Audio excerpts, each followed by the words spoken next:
अस्सलाम वालेकुम स्टूडेंट, हम पढ़ रहे थे यूनिट 5 व्हाट शेप्ड ईथीज़ लाइफ। इस यूनिट के पहले 2 पैराग्राफ हमने पढ़ लिए थे, उनकी ट्रांसलेशन कर ली थी। आज हम शुरू करते हैं तीसरा पैराग्राफ से। तो चलें शुरू करते हैं। Thinking back, Abdul Sattar Edhi once said about his father. Abdul Sattar Edhi ने एक मर्तबा माजी के बारे में बात करते हुए अपने वालिद का तज़किरा किया और बताया, my father had very high moral standard for himself. मेरे वालिद अपने आप को बेहतर इंसान समझते थे। टू हिम, उनके नज़दीक, simplicity was the only tolerable way of life.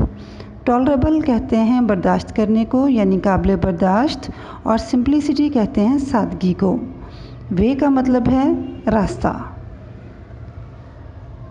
Abdul Sattar अपने वालिद के बारे में बताते हुए कहते हैं कि उनके नज़दीक सादगी काबिल बर्दाश्त ज़िंदगी का नाम था। When we migrated to Pakistan, जब हमने पाकिस्तान माइग्रेट किया, हिजरत की, we got into serious financial trouble। Trouble mean मुश्किलात और फाइनेंशियल मीन माली मुश्किलात। अब्दुल सत्तार ईधी अपने माजी के बारे में बताते हुए ये कहते हैं कि जब हमने पाकिस्तान हिजरत की तो हमें बहुत ज़्यादा माली मुश्किलात का सामना करना पड़ा। हाउएवर, ताहम, ही नेवर कंप्लेंट, उन्होंने कभी शिकायत नहीं की। And through out this time, और इस पूरा अरसा में, इस पूरे अरसे के दौरान, he was never dishonest in his business, उन्होंने कारोबार में कभी बेईमानी नहीं की। ये सब बातें ईधी अपने वालिद के बारे में बताते हुए कह रहे हैं। Despite the fact that life in Pakistan was very difficult at that time. Despite का मतलब है इसके अलावा, बावजूद इसके कि उन दिनों पाकिस्तान में हमारी ज़िंदगी बहुत मुश्किलात का शिकार थी। My father was a truly optimistic person, मेरे वालिद एक मस्बत सोच रखने वाले शख्स थे।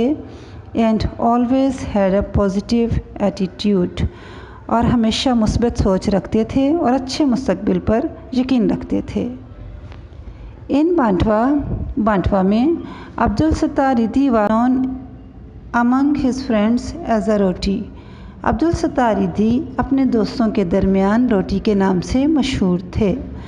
एज ईधी एक्सप्लेन्ड, और ईधी इसकी वजह बताते हैं कि every time my father came back home from one of his trip, कि जब भी मेरे वालिद अपने किसी सफ़र से वापस आते थे, ही शेव्ड माई हेड, तो वो मेरा सर गंजा करा देते थे।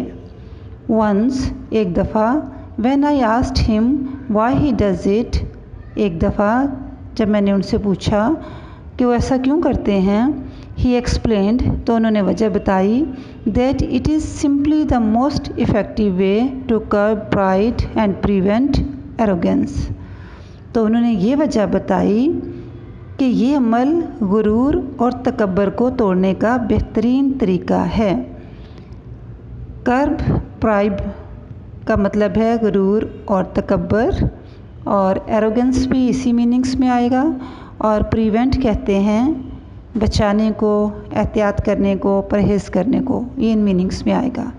यानी अब्दुल सत्तार ईधी के वालिद जब उन्हें गंजा करवा देते थे, और अब्दुल सत्तार ईधी ने जब वजह पूछी तो उन्होंने बताया कि ये अमल गुरूर और तकब्बर को तोड़ने का बेहतरीन तरीका है। It makes you work better, ये तुम्हें काम को बेहतर तौर पर करने में मदद देगा। Because appearance is a distraction, appearance कहते हैं ज़ाहरी शख्सियत को, कि आप कैसे नज़र आ रहे हैं, और डिस्ट्रैक्शन का मतलब है तबाही। तो यहाँ ईधी के वालिद ये वजह बताते हैं उनको गंजा करने की कि it makes you work better, ये तुम्हें बेहतर काम करने में मदद देगा। Because appearance is a distraction, क्योंकि ज़ाहरी शख्सियत दिखावा तबाही है। When you don't think about the way you look, जब तुम्हें इस बात की फ़िक्र नहीं होगी कि तुम कैसे नज़र आ रहे हो, you develop humility and truth, तो तुम में इंकसारी और सच्चाई पैदा होगी। आई थिंक, मेरा ख्याल है, it was the best lesson, ये बेहतरीन सबक था, आई वॉज एवर टॉट, जो मैंने सीखा।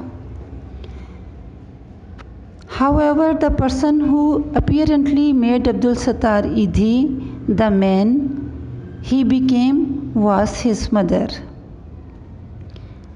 अब्दुल सत्तार ईधी के मुताबिक या अब्दुल सत्तार ईधी कहते हैं कि जिस शख्सियत ने मुझे अब्दुल सत्तार ईधी बनाया वो उनकी अम्मी हैं, वो उनकी वालदा हैं। ईदी सेड ऑफ हिज मदर, ईदी अपनी वालदा के बारे में बताते हैं कि she was a very gentle, sensitive and quite person, कि वो बहुत शरीफ नफ्स, हसास और खामोश तबा खातून थीं।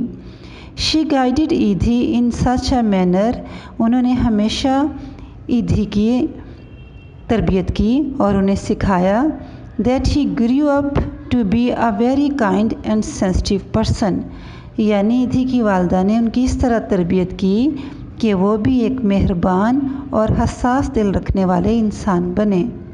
He was particularly caring where the old, handicapped और mentally challenged people were concerned. ख़ास तौर पे जब कभी बुज़ुर्गों, मज़दूरों और ज़हनी मरीज़ अफराद का ख्याल रखने की बात होती तो ईदी उनका ख़ुसूसी तौर पर ख्याल रखते थे। If ever he saw some mean kids making fun of the mentally challenged, अगर कभी वो शरारती बच्चों को किसी जहनी मरीज़ को तंग करते या उसका मजाक उड़ाते हुए देखते, he would stop them, तो वो उन्हें मना करते थे। मीन किड्स, यहाँ मीन किड्स से मुराद है शरारती बच्चे, और मेकिंग फ़न कहते हैं मजाक उड़ाने को। His mother always appreciated such acts, तो उनकी वालदा ईदी के इस अमल को पसंद करती और कहती, you have given a voice to those, तुम उन लोगों की आवाज़ बने हो, हु डोंट हैव इट, जिनकी कोई आवाज़ नहीं है। These people are as innocent as babies, ये लोग बच्चों की तरह मासूम हैं। इनोसेंट मीन मासूम। They know nothing of the world, ये दुनिया के बारे में कुछ नहीं जानते। And yet they have to lives as adult, ये लोग दुनिया के बारे में कुछ नहीं जानते लेकिन फिर भी बालिग अफराद की तरह रह रहे हैं। एडल्ट कहते हैं बालिग अफराद को। तो स्टूडेंट्स, आज हमने पढ़े 3 पैराग्राफ। इंशाल्लाह बाकी जो अगला काम है वो हम अपनी अगली वीडियो में करेंगे। तब तक के लिए अल्लाह हाफिज़, टेक केयर।